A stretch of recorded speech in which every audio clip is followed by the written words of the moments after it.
आयुष, जय श्री कृष्ण, राधे राधे, जय Mahakal to everyone. I hope you are doing well now. JEE attempt is near and around only 15 days are left. So भाई तुम लोग की DMs आ रहे थे कि भाई भैया वन शॉट सफिशिएंट है अभी भी कि नहीं, जिन्होंने कुछ भी अभी स्टार्ट नहीं किया है, और कुछ लोगों का भी बैकलॉग रह गया है तो वो पूछ रहे थे कि भाई रिवीजन मैं कर सकता हूँ कि नहीं one shot.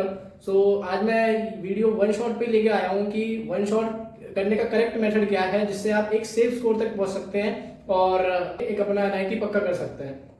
So one by one मैं बात करने वाला हूँ. जैसे बैच फॉलो कर रहा था और उसका बैकलॉग रह गया है और उसका सिलेबस अराउंड 15 दिसंबर तक अराउंड खत्म हो जाना चाहिए, तो वो सोच रहे होंगे कि मैं रिवीजन कर लूँ मंजिल सीरीज PW की अभी चल रही होगी, तो वो सोच रहे होंगे कि मैं रिवीजन कर लेता हूँ. और बाकी क्या कहते हैं, कुछ लोग ऐसे हैं जिनका क्या कहते हैं कुछ हुआ ही नहीं है और वो सोच रहे हैं मैं वन शॉट से 99 परसेंटाइल ले आऊँ जनवरी अटेम्प्ट में, तो उनकी बात करने वाले हैं. तो वन बाय वन बात कर लेते हैं. तो सबसे पहले उन्हीं की बात कर लेते हैं जो सबसे ज़्यादा परेशानी में, जिन्होंने कुछ नहीं किया, उनका बिल्कुल अंधेरा है उनके आगे, और जनवरी अटेम्प्ट में वो एक अच्छे मार्क्स लाना चाहते हैं, 90 अपनी एक पक्की करना चाहते हैं. तो देखते हैं भाई क्या कर सकते हैं. तो भाई 50 डेज अप्रॉक्स बचे हुए हैं, ठीक है. तो मैं जैसे प्लान बताऊंगा, क्योंकि भाई अब तुमने कुछ नहीं किया तो तुम्हें अराउंड 14 आवर्स तक पढ़ना पड़ेगा. अब पूरी वीडियो देखना, मैं बता रहा हूँ, अगर तुम करना चाहते हो ना तो अभी भी हो सकता है, still JEE is possible. So around 12 to 14 hours आपको देने होंगे, क्योंकि मंजिल के लेक्चर भी फिर बड़ी लेंथ होती है उनकी, तो फिर आपको पूरा टाइम देना पड़ेगा. पहले तो आपको क्या करना है, फर्स्ट थिंग लेक्चर फॉलो करने हैं पूरे, ठीक है. फिर लाइव लेक्चर अटेंड करना है, और अब पूरे लॉन्ग नोट्स बनाने की कोई जरूरत नहीं है. अभी आप लेक्चर के साथ की पॉइंट्स लिखते चलो, और मेन फार्मूला, क्योंकि डेरिवेशन तो उसमें करवाएंगे नहीं, मेन फार्मूला आपको वो लोग बता देंगे, और की पॉइंट्स आपको मेन नोट करने हैं क्लास के साथ. देन जो फिर उसके बाद क्वेश्चन आते रहेंगे बोर्ड पे, वो आपको साथ में सॉल्व करने हैं. और जो क्वेश्चन ना हो उन्हें आप लेक्चर में या तो टाइम स्टैम्प से मार्क कर लें, कैसे भी आप मार्क कर लें कि मेरे से उस वक्त ये क्वेश्चन नहीं हुआ था. आपको लेक्चर खत्म होने के बाद आपको कंप्लीट करना है. पर डे एक चैप्टर होगा मंजिल में, प्लानर ऐसा ही होगा कि उसमें एक चैप्टर एक दिन में खत्म कर दिया जाता है, तो आपका भी एक चैप्टर एक दिन में खत्म हो जाना चाहिए. तो पहले क्या करना है, लेक्चर खत्म कर लेना है, और जो क्वेश्चन लेक्चर के दौरान नहीं होते आपसे, वो आपको करना है लेक्चर खत्म होने के बाद.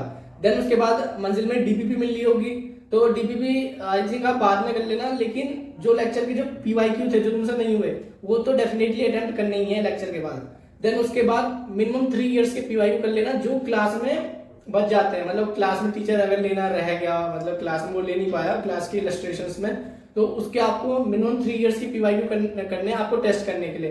पहले नोट्स रिवाइज कर लेना क्लास के बाद, देन उसके बाद वही क्लास वाले क्वेश्चन जो नहीं हुए थे, देन उसके बाद मिनिमम 3 इयर्स के लास्ट 3 इयर्स के अटेम्प्ट कर लेना JEE मेंस के. इतना कर लोगे ना, तुम्हारा एक चैप्टर कंप्लीट हो जाएगा. फिर लास्ट में जब एग्जाम देने जाओगे उससे एक हफ्ते पहले नोट्स रिवाइज कर लेना जो अभी तुमने बनाए हैं, शॉर्ट नोट्स और फॉर्मूले. देन उसके बाद वही वाले क्वेश्चन जो मार्क कर रहे होगे वो उसे रिवाइज कर लेना, उसके कंसेप्ट रिवाइज कर लेना, तुम्हारा चैप्टर रेडी हो जाएगा. बस इतना करना है. बस इसमें टाइम लगेगा क्योंकि तुमने पहले से कुछ नहीं किया. टाइम तो उन्हें भी लग रहा होगा जो पहले से करते आए हैं, अगर वो भी अगर आप रेस में बीच में ढीले पड़ जाएंगे तो उनका भी लाना मुश्किल है, तो उनको भी अभी पूरा टाइम देना पड़ेगा. 10 आवर्स तो मिनिमम अभी देना ही है. अराउंड सबको अभी तो 14 आवर्स तो पढ़ना पड़ेगा, चाहे वो पहले से करता आ रहा है या जिसे अभी करना है, तो सबको तो टाइम देना ही पड़ेगा. तो इनकी बात होगी जिनके 99 परसेंटाइल लाना चाहते हैं और उन्होंने अभी कुछ किया नहीं है, तो अभी भी ला सकते हैं, हिम्मत हारने की कोई बात नहीं है. अब बात कर लेते हैं बच्चों की. जो एवरेज बच्चे हैं इनका 2-3 चैप्टर या 5 चैप्टर में बैकलॉग रह गया है, और वो सोच रहे होंगे कि मेरा हो पाएगा कि नहीं हो पाएगा, क्योंकि भाई ऐसे ख्याल आते हैं, मुझे भी आते थे, तुम लोगों को भी आते होंगे कि हो पाएगा कि नहीं. डेफिनेटली हो पाएगा, डरने की कोई जरूरत नहीं है. तो 5-6 चैप्टर का बैकलॉग चल जाएगा, कोई दिक्कत नहीं है. लेकिन बस उसमें से आपको क्या करना है, इंपॉर्टेंट वेटेज वाले चैप्टर जो होते हैं ना, जिनका हाई वेटेज रहता है, वो आपको डेफिनेटली कंप्लीट करने हैं. और अब इतना टाइम नहीं है कि तुम फुल लेंथ लेक्चर देखोगे, लेकिन फुल लेंथ लेक्चर की कोई बात होती है, उसमें डेरिवेशन पूरा की कंसेप्ट पूरा हर चीज बताई जाती है, तो तुम्हारा चैप्टर एकदम स्ट्रांग हो जाता है. बात ये होती है जो मेन कोर्स में करवाया जाता है. लेकिन अब चल जाएगा, अगर अब टाइम नहीं है तो तुम वन शॉट से कर सकते हो फिर. लेकिन जब जनवरी टाइम खत्म हो जाए, देन उसके बाद तुम मेन लेक्चर्स से ही कंप्लीट कर लेना, ठीक है.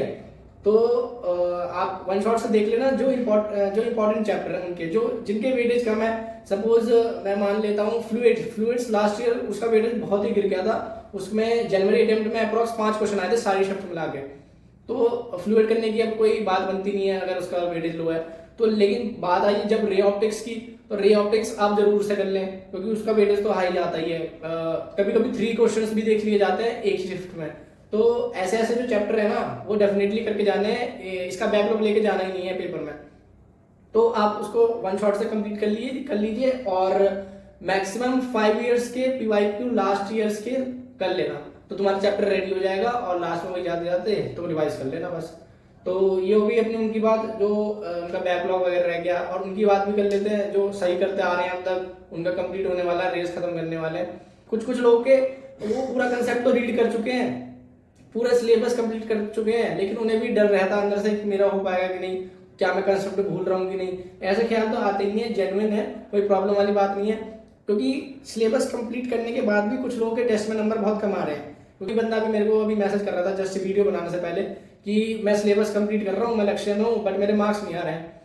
तो मार्क्स नहीं आ रहे हैं तो भाई उसका क्या रीज़न है, तो मैं टेस्ट एनालिसिस सही से करनी होगी, उसके ऊपर भी मैं एक वीडियो बना दूंगा 5-6 दिन में। तो भाई तुम्हें ही देखना पड़ेगा तुम्हारे नंबर क्यों नहीं आ रहे हैं। और ये फाइनल टेस्ट थोड़ी है, मेन तुम्हारा जो इम्तिहान है वो जेई वाले दिन है। अभी तुम मेरे हिसाब से ज्यादा नंबर पे फोकस मत करो, लेकिन इतना डिमोटिवेट होने की जरूरत नहीं है टेस्ट के नंबर से। टेस्ट तुम्हें सिखाने के लिए है, ना कि तुम्हें जज करने के लिए। तो तुम्हें टेस्ट से सीखना है अभी तुम कहाँ गलती कर रहे हो, तुम्हारे वीक पॉइंट्स कहाँ हैं। और सपोज और तुम्हें अभी से ही स्ट्रेटेजी बना के चलनी है कि तुम्हें PCM फॉलो करना है या CPM फॉलो करना है। मैं तो फिजिक्स केमिस्ट्री देन मैथ्स करता था सॉल्व। तो तुम्हें अभी से डिसाइड करना है, एग्जाम वाले दिन जाके एक्सपेरिमेंट नहीं करना कि तुम टेस्ट में कर रहे हो PCM और वहां जाकर कर रहे हो CPM। तो ऐसा नहीं होना चाहिए। और तुम्हें इसकी हैबिट होनी चाहिए कि तुम्हारा सीक्वेंस क्या है पेपर सॉल्व करने का, मतलब तुम्हारा सीक्वेंस डिसाइड होना चाहिए। ऐसा ना हो कि तुम उस दिन जाके डिसाइड कर रहे हो। तो जो अच्छे बच्चे हैं जिनका बैकलॉग बिल्कुल नहीं है, अगर 1-2 भी है बैकलॉग वो भी अच्छे बच्चे ही हैं, तो उनका वो स्टार्टिंग से टेस्ट देते आ रहे हैं तो उनका एक सीक्वेंस बना हुआ होगा। तो तुम बिल्कुल सीक्वेंस चेंज मत करना, जो तुम्हारा हैबिट, जो तुम्हारी हैबिट बनी हुई है ना उसी हैबिट को कंटिन्यू करना, वो जेई वाले दिन रिफ्लेक्ट होगी। तो डरने की कोई जरूरत नहीं है, उनका हो ही जाएगा डेफिनेटली, क्योंकि भाई पढ़ते आ रहे हो। बस तुम्हें अभी रिविजन पे ध्यान देना है। जो 12th वाले हैं उनका अप्रॉक्स 15 दिसंबर या 5 दिसंबर तक कंप्लीट हो ही जाएगा। आज मैं वीडियो शूट कर रहा हूँ, आज है 4 दिसंबर, तो मोस्ट प्रोबेबली तुम्हारा अगर तुम PW के बच्चे हो तो तुम्हारा 10 दिसंबर या 5 दिसंबर तक मोस्ट प्रोबेबली कंप्लीट हो ही जाना है। तो फिर उसके बाद तुम्हें ध्यान देना है रिवीजन पे। कुछ बच्चों का 11th वीक होगा, तो अभी 11th की क्लासेस लगाएंगे PW के बैच में, तो तुम उसे भी अटेंड करना। और बदले में फिर 12th भूल मत जाना। दिक्कत ये होती है कि तुम 11th में लग गए फिर तुम 12th भूल रहे हो। मैं 12th वाले बच्चों की बात कर रहा हूँ, ठीक है। तो 11th जब स्टार्ट होगी तो तुम्हें क्या करना है, 12th मॉर्निंग में क्लासेस लगेंगी या इवनिंग में, वो तुम देख लेना। तो जिस टाइम क्लासेस सपोज इवनिंग में लग रही है तो मॉर्निंग वाला टाइम खाली रहेगा, तो उस समय तुम्हें शॉर्ट नोट रिवाइज करने हैं और PYQ लगाने हैं, ठीक है। वन शॉट से रिवाइज मत करना, बहुत टाइम लग जाएगा। वो तुम अपने शॉर्ट नोट पे ही रिलाई करना, क्योंकि भाई तुमने पूरे साल पढ़ाई करी है और उन्हीं के बेसिस पे तुमने अपने शॉर्ट नोट बनाया, तो बिलीव रखना है अपने शॉर्ट नोट्स पे। तो भाई अपना शॉर्ट नोट रिवाइज करो, PYQ लगाओ, देन खत्म एक चैप्टर, ऐसे निपटाने चैप्टर, ठीक है। फिर उसके बाद 11th तो चलती रहेगी शाम में। देन आते हैं ड्रॉपर। तो ड्रॉपर्स तो स्टार्टिंग से 11th 12th साथ में लेके चल रहे होते हैं, तो आई थिंक उन्हें अब रिविजन कर लेना चाहिए स्टार्ट, क्योंकि उनका सिलेबस कंप्लीट नहीं हो रहा होगा। उनका syllabus he approx end of December या किसी का 10th जनवरी चला जाता है, तो उनके लास्ट के 15 डेज ही बचते हैं रिविजन के लिए। तो अगर तुम्हारा थोड़ा भी टाइम बच रहा है ना, तो तुम 10 PYQ लगाते रहो हर एक चैप्टर के। सपोज आज तुमने लगा लिया ऑर्गेनिक केमिस्ट्री के, और जैसे केमिस्ट्री में क्या कहते हैं कंसेप्ट पढ़ा, और उसके PYQ तुम्हारे ज्यादा अमाउंट में हो पाएंगे। लेकिन जो मैथ्स और फिजिक्स है उनके तुम क्या कहते हैं 1 घंटे में ज्यादा PYQ नहीं लगा पाओगे। तो कंपैरिजन मत करना कि केमिस्ट्री के तो मैंने 1 घंटे में 20 कर लिए, तो मैं मैथ्स के मैं 10 ही कर पाया, तो मेरी मैथ्स वीक है। तो ये बात भी नहीं होनी चाहिए। सब्जेक्ट टू सब्जेक्ट डिपेंड करता है, क्योंकि मैथ्स में भाई तुम्हारी सॉल्विंग लग रही है। तो जो टेस्ट पहले से देते आए हैं उन्हें पता है कि मैथ्स में टाइम लगता ही है। तो टेस्ट अटेम्प्टिंग स्ट्रेटेजी पे भी मैं वीडियो लेके आऊंगा, और टेस्ट एनालिसिस पे भी मैं वीडियो लेके आऊंगा।